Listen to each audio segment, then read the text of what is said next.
tirishqoq, aqlli hamda och bo'lish kerak. Hissiyotga o'rin yo'q. Goh yutasan, goh yutqizasan. Kurashda davom etasan. Do'st kerak bo'lsa, it boqib ol.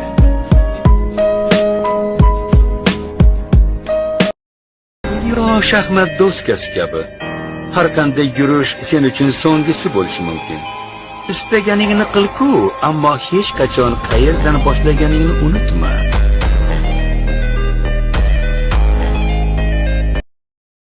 Tushunyapsanmi? Qalbimdagi tuyg'ularni eshitishingiz kerak. Yaxshi, qanday tuyg'ular ekan aytchi, eshitamiz.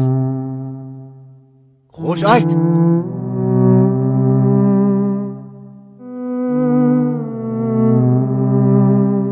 Nima?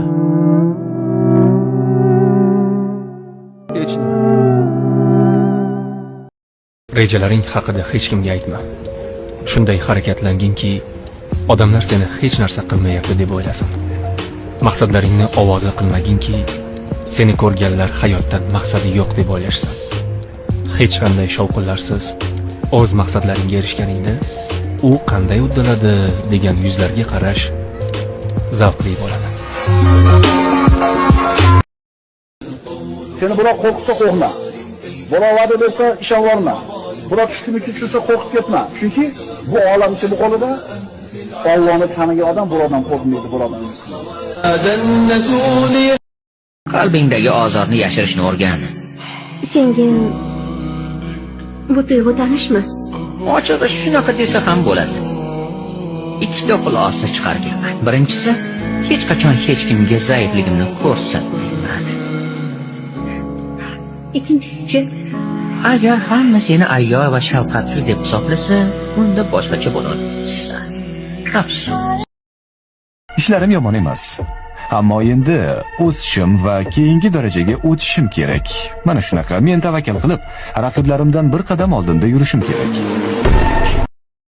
Ko'rdingmi, hayot qandayligini anglaganingda, kulishdan o'zga choring qolmaydi. Kulishdan o'zga choring qolmaydi. Quloq soling. Birinchidan, menga tegib qolmang.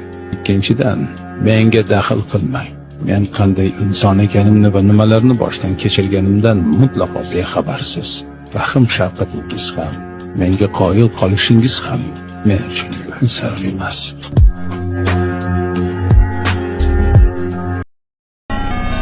Agar sen u qizga yoqadigan bola bo'lmasang, shunchaki uni qurbi yetmaydigan erkakka aylan.